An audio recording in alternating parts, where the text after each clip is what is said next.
here. Good afternoon, all the friends. We are here for a very specific issue which we want to majorly respond to the recent honor which is done war veterans given the war veteran ministry. So we've got here for him to say this is an interim committee of the National War Veterans Association. Let me start from the middle. This is the chairman, Comrade Matibela, is the interim chairman of the War Veterans Association. Next to him is the Secretary for Legal Affairs, Honorable Comrade Mandu. Far left, Mr. Wodzi, is responsible for War Veterans projects as the Secretary for War Veterans. And we've got Comrade Ganzi, Secretary for Historical Affairs, specifically to do with the Liberation War. I'm Alois Chimeri. I'm the interim Secretary General. So, without further ado, I will introduce you to the chairman who will brief us through this briefing. Comrade Matibela, please meet members of the media to the briefing. Thank you, M.A.C. Good day, ladies and gentlemen. I'll get straight to our communique in reaction to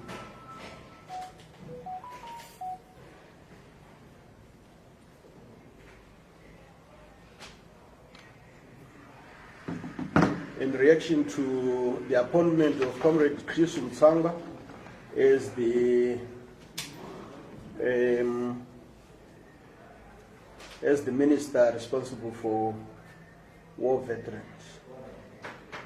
Allow me to go straight to our communique, which will then be followed by the distribution of the copies. I hope all of you will have access to it.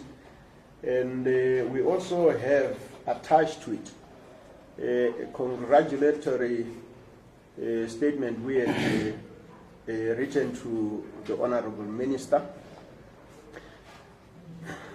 Zimbabwe National War Veterans Association congratulates Honorable Senator Christopher Mutsvangwa as a Minister of Veterans for Liberation Struggle Affairs.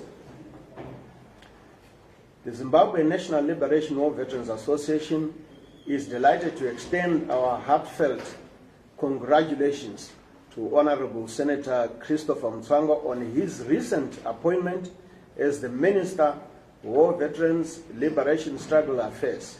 In this press conference we are hosting today, we emphasize several key points that underscore the cordial and symbolic relationship between the Zimbabwe National Liberation War Veterans Association and the Ministry, as well as our expectations for the future.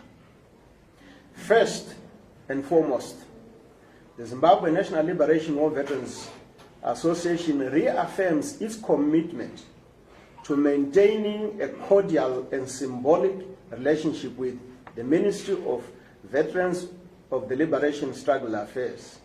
We firmly believe that this collaboration is essential in addressing the needs and concerns of war veterans, ensuring their overall well-being and honoring their significant contributions to the nation.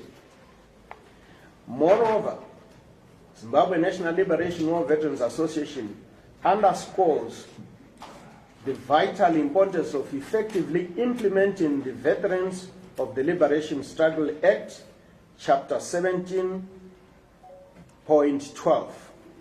This legislation serves as a comprehensive framework for providing support and benefits to war veterans. We eagerly anticipate working closely with the Honorable Senator to ensure that successful implementation of this act, which will greatly improve the lives of our esteemed veterans. As the custodians of the liberation ethos, the Zimbabwe National Liberation War Veterans Association remains resolute in upholding the values and the principles for which our veterans fought bravely. We pledge our unwavering commitment to working hand in hand with the ministry to honor the sacrifices made by our comrades and to preserve the noble legacy of the liberation struggle. While collaboration is essential, we emphasize the Zimbabwe National Liberation War Veterans maintains its independence and autonomy in the exercise of its functions.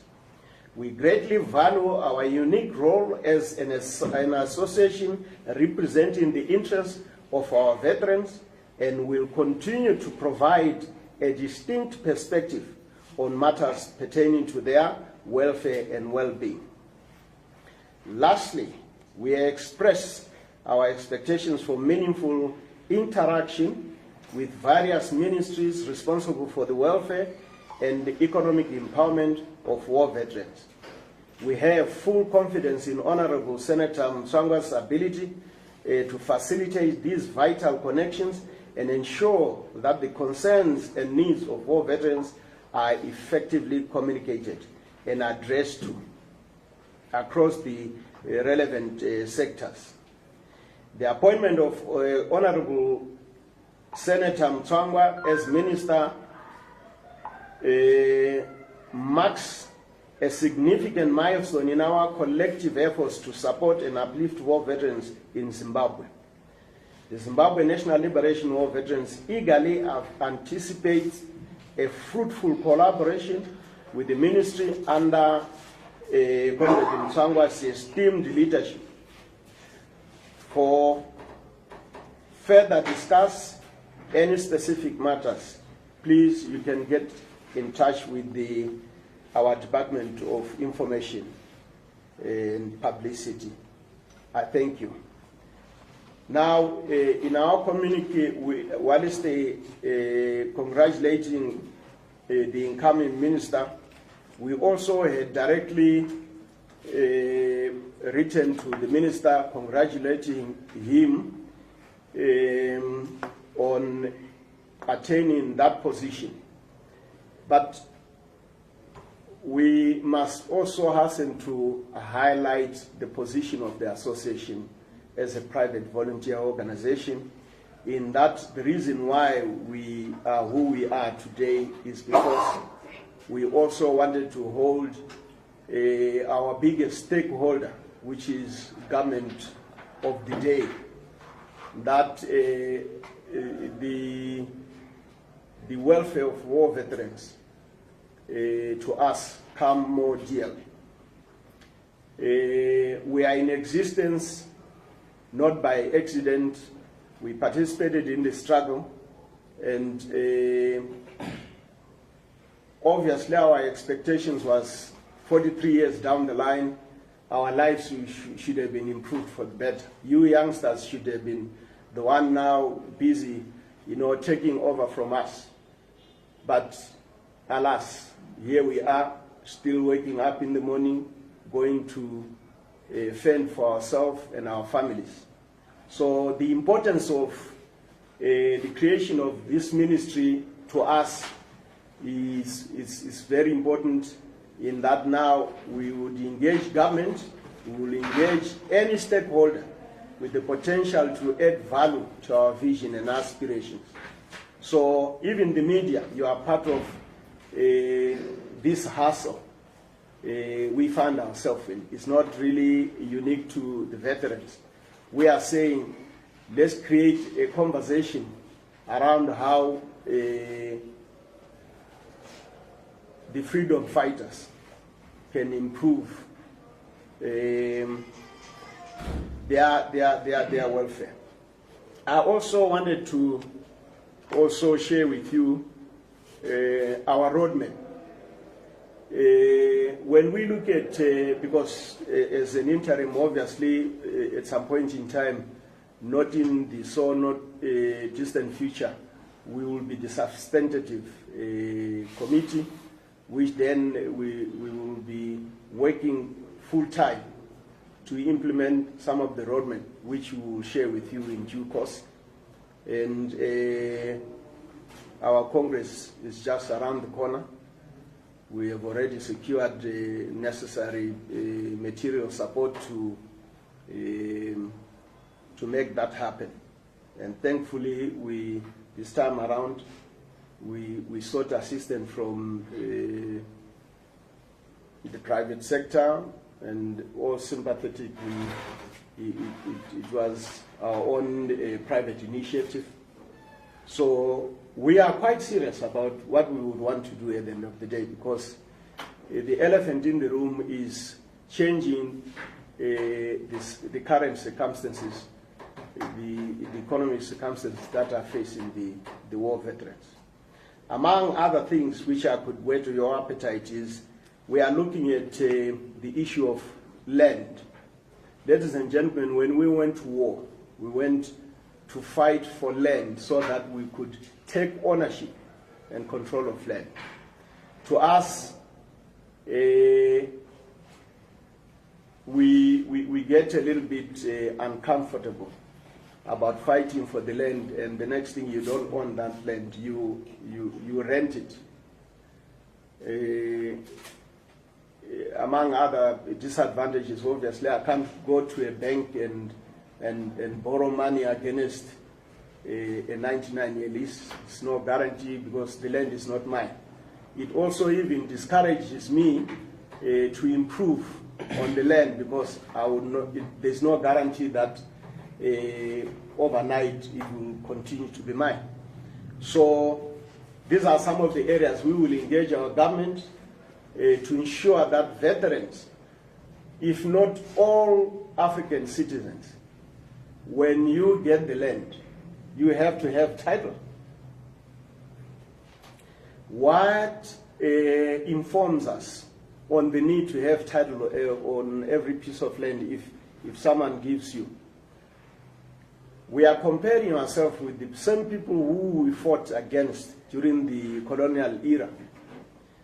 If you look at the statistics, title, pieces of land, immovable properties, you find that the former colonizers are the ones who are in control of every piece of land and buildings around here.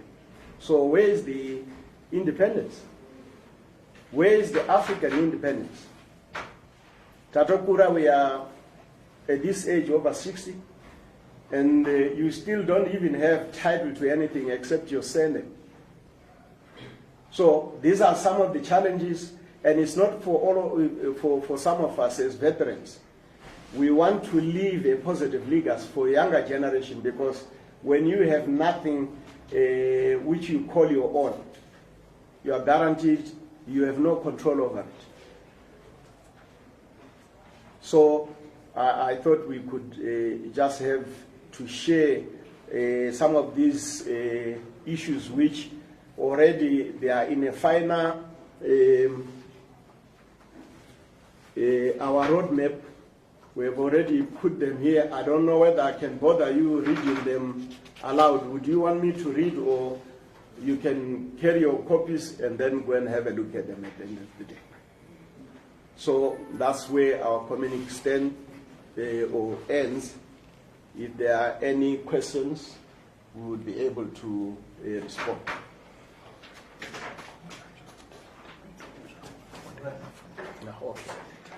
All right.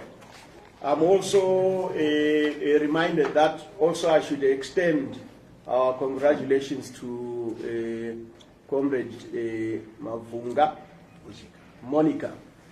She's a veteran as well, and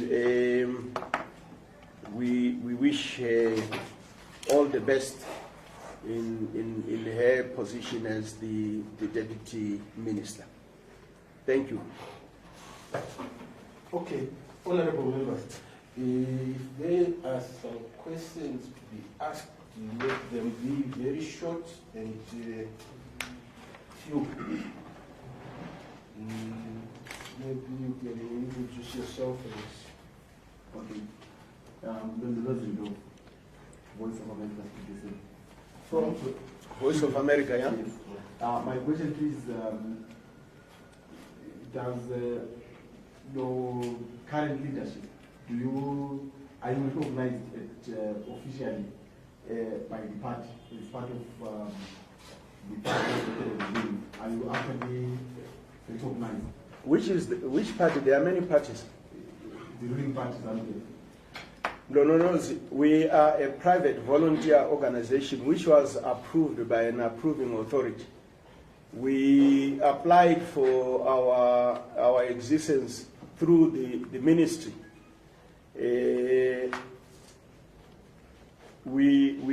That's how the constitution stands. We only report to the ministry if it is necessary, because that is the approving authority. The party does not approve us. We can work with it if it is to our advantage. We can work with anyone or institution if it is to our benefit. It's a two-way. We don't need approval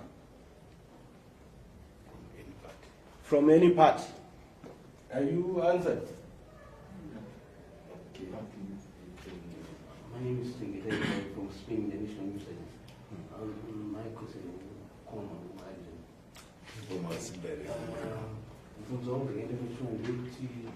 Chairman, because last time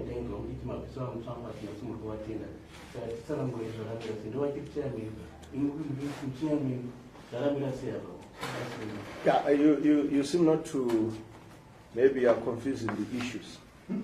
We are an interim committee preparing for an extraordinary Congress, which will then elect substantive committees, right? Mutsvangwa was the executive chairman. And the Constitution stipulates that only for 5 years can you be in that chair. After that, you are bound by the Constitution of the association to call for an elective Congress. So, Mutsvangwa has been around for 10 years. So, it is the Constitution that stipulates that, it's not us. We only took the initiative after we realized that our affairs were not being addressed timelessly and up to the letter. That's what really prompted us to do so. Yeah. Yes, sir. All right. My name is Mutsvangwa Kadzino. My question is, the issue of the welfare of war veterans has been topical for almost a decade now. Can you please just tell us in brief, what is it that you want the government to do for you as war veterans, for you to be satisfied that our issues have been addressed? And then the second question is, are you denouncing allegiance to ZANU-PF? Because war veterans are usually associated with the ruling party. Right, I'll answer the second question. I know you are poking us to react on our relationship with the ruling party. First and foremost, during the struggle, the ruling party, which was a movement by then, was our mother. But you must understand that when we went to war, there were two reasons we went to war for political independence and economic independence. We volunteered as political soldiers to join the armed struggle, not necessarily for the party. If we were organized by the party, that's fine. But to answer your question, we are not disowning the party. Like I said earlier when I answered my honorable friend there, we say that here today we are a private volunteer organization which is recognized by the government of the day. I am even sure it's recognized by the ruling party ZANU-PF and even CCC. is recognizing it. Now, our mandate is not to report to a political party. Our mandate is to help address the welfare challenges of veterans. We have a relationship amongst us, a common relationship, based on during the time of the struggle. That's where our relationship. So, in summary, I will say we have not divorced ourselves from the ruling party. As an individual, I could be a card-carrying member. It's my constitutional right. But the constitution of the association stipulates strictly that we should be non-partisan. We could be political, because anything that affects my welfare is political. But coming to partisan activities, we cannot begin to play as partisan politics within the association. It doesn't allow us. And secondly, you are asking about what we want government to do. It's very simple. We are in a process of creating relationship with stakeholders and stockholders, of which the government of the day is one of our major stakeholders. So the reason why you see now we are happy to congratulate Chris Mutsvangwa is because we have expectations, we have our own wish list. We would want, for instance, a government to open up, to give us opportunities to participate in the mainstream economy. We are capable, we have the ability, except that there was no a clear roadmap, there was no an open opportunity for us to participate in the mainstream economy.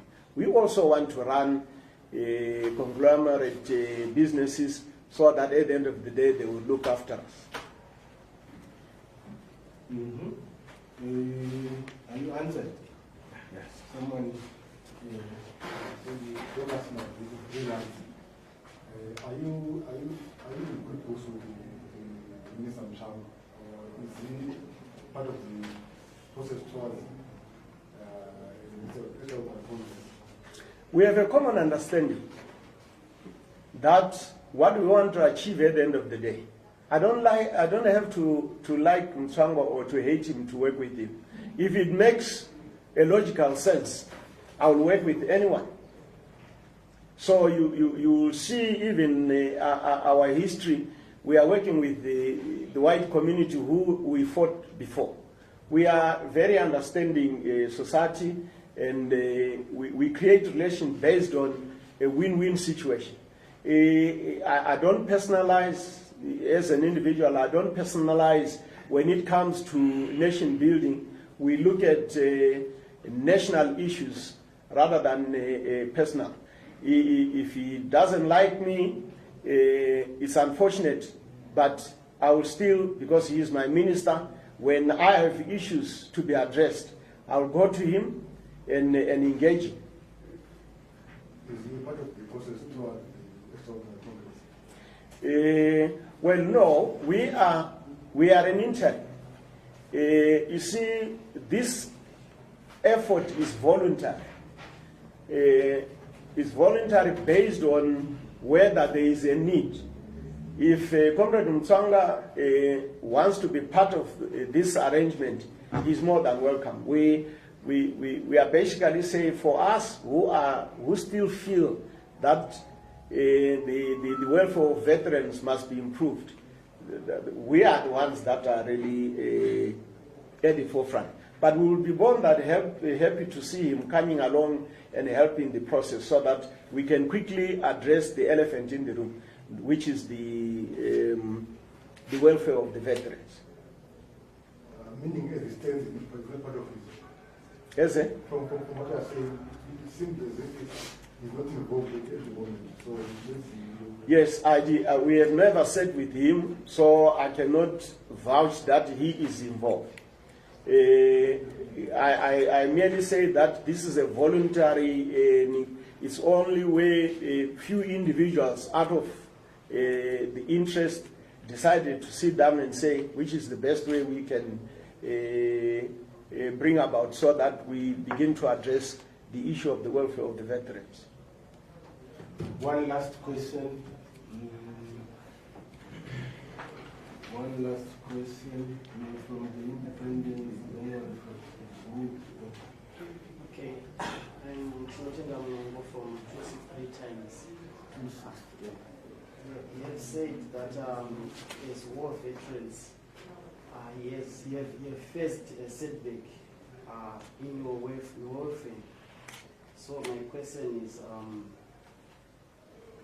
as Ambassador Christopher Mutsvangwa has been appointed as a minister to cater for your welfare, do you think he's going to address this situation which has been there for 43 years?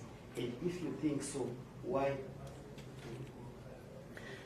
Look, every challenge, obviously, there is a solution. Believe me, you. Mutsvangwa has been appointed as a government minister. He is a representative. When we create these synergies, we create them so that at the end of the day we come up with solutions. We have had challenges going to Minister of Defense. It was not really like adequate to cater specifically for veterans because it was looking after the defense forces, and we were not really part, though we were under that ministry. But now, a fully fledged ministry, we will engage. He does not hold the answer. He is simply a catalyst between government and ourselves. We are the ones who are going to engage him with our wish list, right? And the pressure which is on us, like you can see, we are quite old now. We cannot die before some of the issues. So we will squeeze that 43 years into 43 days somehow. Because right now, we are quite serious in that some of those pertinent issues could have been addressed if government was willing. So we think that by creating this ministry, it's now willing to engage us and be able to be open enough and say, now, all right, this time around, we will address. There are not so many. It's just to do with our welfare. And we already have, like I said, the roadmap is there. It's just ticking the boxes to say we are addressing. Why are you so sure that the government is willing to address your welfare at this moment? The veterans that are ruling in government are our colleagues. And also, it has to do, hang on, it is to do with the kind of leadership within our midst, within the association. We now have visionary leadership. It's not all about come up with the solutions. It also depends with the kind of leadership. And I can guarantee you that as we speak today, this kind of leadership is the one that is going to make a change and change for the better.